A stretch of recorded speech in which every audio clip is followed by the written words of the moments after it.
Now joining us is our panel. Dan Merica, a national political reporter for The Messenger, Kimberly Atkins Stohr, a Boston Globe columnist and an NBC News political analyst, and Republican strategist Doug Heye.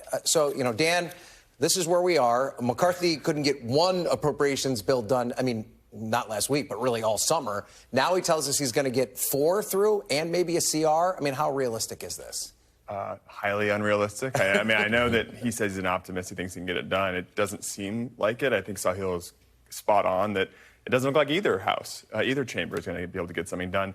And you do kind of, in a way, I mean, McCarthy asked for this job, so you can't feel for him that much. But he is definitely in a position where he's debating with keeping his gavel, or at least not having his gavel threatened, and funding the government. And right now, it seems like he is saying, I'm okay with keeping my gavel and not funding the government. He's getting cheered on by people like Donald Trump and others, and he's capitulating to certainly the far right of his party.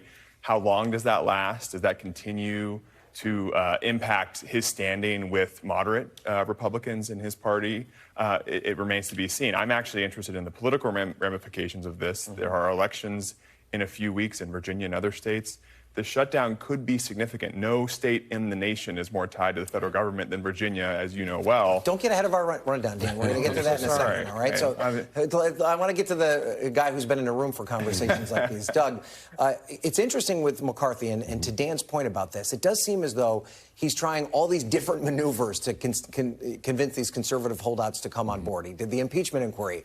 They just kind of shrugged their shoulders and said it's not enough. Now he has this idea where he's going to push through all these these appropriations packages and vote on them one by one. But there's really no evidence yet that that's going to be enough for them to then also vote for the continuing resolution, is there? No, he's doing everything plus the kitchen sink. And the reality is there's a nothing is good enough caucus, because nothing will ever be good enough caucus. You ultimately can't satisfy them. And I think the challenge for Kevin here, it's why he's trying every maneuver that he can. It's not so much about shutting down the government. The government is going to shut down. The question is, how do we reopen it? And what are the potential political costs both within the Capitol and outside of the Capitol for that? That's where the unknowns are at this point. And it's ultimately where Republicans are looking at pastimes of where Republicans get blamed. At least Republican leadership realizes this. Others are playing very different strategic or tactical games. And how big of a role do you think President Trump, is he in the background in all of this, or are there people talking to him? When has he been proactively a good actor in things like this? I think that's what we're seeing now. He's giving cover to some of those more troublemaker members, and they need some cover. Donald Trump's the perfect cover for them politically. All right, so Kimberly, I want to play President Biden addressing the shutdown just moments ago. Take a listen to this. Now a small group of extreme House Republicans, they don't want to live up to that deal, and everyone in America could be faced with paying a price for that. They're changing it. We made a deal. We shook hands. We said this is what we're going to do, and now they're reneging on the deal, which is not much of a surprise these days. At what point, though, do Democrats, like the president, like Hakeem Jeffries in the House, need to start talking to maybe some of these moderate Republicans who are probably also freaking out about the idea of a shutdown and saying, we got to make a deal, guys, because we're running out of time? Well, I would believe that they've already begun doing that. It all ends up on Kevin McCarthy. Look, it's not a matter of if he could lose his gavel based on this deal that he made. It's a matter of when. And at least now, this is a big deal. We have people, millions of people, who will be affected by this in a really real way if the government shuts down. If this is not the place where he stands up to the troublemakers, as you said, within the caucus, who represent a tiny sliver of the American electorate, when is it going to be? And so I think at this point, he needs to turn to both the moderates and the Democrats, say what it is that they want. The Democrats have already said it's ending this impeachment inquiry. We'll see if that happens. But Kevin McCarthy can't win here. There's a sense, though, that Republican leadership needs to defeat these troublemaking members, because let's say Kevin cuts that deal and there's a motion to vacate the speaker. Does a Speaker Scalise, a Speaker McHenry now have a stronger hand? No. And so that's why they feel we need to beat them now. And it's going to be a pretty ugly process. So Kimberly, is that, to Doug's point, that at some point you have to marginalize these 10 rabble-rousers, right? I mean, I've done the math many times. There's a lot more non-rabble-rousers than there are rabble-rousers, but they seem to be controlling everything.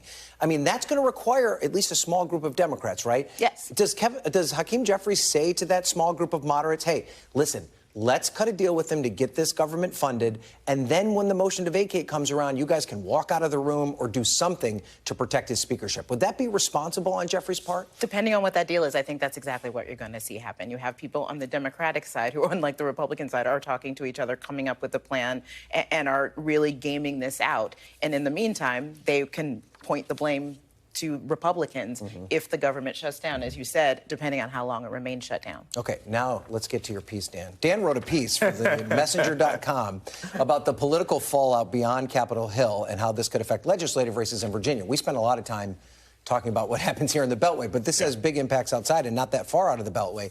One of the Republican candidates, Ian Lovejoy, who's running for the House of Delegates, and they're trying to hold on to the House of Delegates there, said, in Richmond, I will never shut down the government over politics. The needs of my constituents will always come first, and it's time for Congress to wake up and protect the livelihoods of those who represent, who they represent. So I live in Northern Virginia. I've got a lot of neighborhood dads and moms who are coming to me at our barbecues and being like, am I getting furloughed? If you're running for the House of Delegates, even though it's not the Richmond State Legislature's fault, there's going to be blowback there if you're a Republican and it's Republicans who get blamed, right? Huge blowback. I mean, Virginia is tied to the federal government, whether it likes it or not. It's tried to diversify its economy.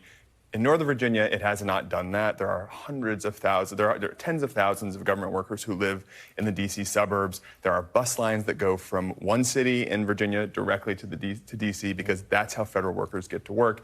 And those people could be furloughed if the government shuts down. It has happened before. In 2013, there were key governors, attorney general, and lieutenant governor race in Virginia. The government shut down for 2 weeks and a few days. All three of those Democrats won those races in 2013. It is complicated for Republicans in these districts because there are some who want to cheer a shutdown, who want to see the federal government go down. There's a sentiment behind that, but they know that the vast majority of folks who live in that district either live next to somebody who works for the federal government or the bodega or the coffee shop down the street gets a lot of business from those folks, and all of those business would be impacted. It's not just the federal government shutting down and losing paychecks. It's businesses in these communities as well. And the government contractors, too, who will not get back pay. Doug, you were in Eric Cantor's office during a shutdown. I mean, talk about that impact. What does it mean for constituents, particularly for people who represent constituents in Virginia and Maryland? I mean, it's everything that the federal government does. And in Maryland and in Virginia, that touches day-to-day life in a way that it just doesn't in, so I'm from North Carolina or North Dakota or Texas or pick your state. But the political realities are also very different for House members. I remember those races, and, it was, we told these members, if we close down the government, you've touched the stove, you get burned. But our elections in the House were a year later. And there ultimately was no penalty for Republicans. And Republicans in the House of Representatives are very mindful of it. It's why their motivations are very different than what you think they might normally be. All right. And Kimberly, before we go, just the impact for Democrats of the Menendez indictment. Do Democrats need to get ahead of this and try and distance themselves from him? I think they absolutely do. I think if he resists the calls to resign, which I think will only increase, they will have to create that distance because, as you pointed out, corruption is the very thing that Democrats have been claiming the moral high ground on. And so if someone within their own ranks gets a pass, it will be impossible for them to differentiate between what he is doing. Yes, he didn't wage an insurrection, but it's the kind of bribery that gets to the heart of what you don't want politicians to do. This is the second time around. I don't see a way out of this. Biden's giving a speech on protecting democracy this week. This week. It's bad timing in that front as well. It's awkward, right? Yeah, and it may not be an insurrection, but trading government secrets to another foreign government big problem. Is a very big problem. So obviously innocent until proven guilty, but a very big issue for Democrats. Great conversation, guys. Dan Merica, Kimberly Atkins Stohr, and Doug Heye, thank you all for being here. Thanks for watching. Stay updated about breaking news and top stories on the NBC News app or follow us on social media.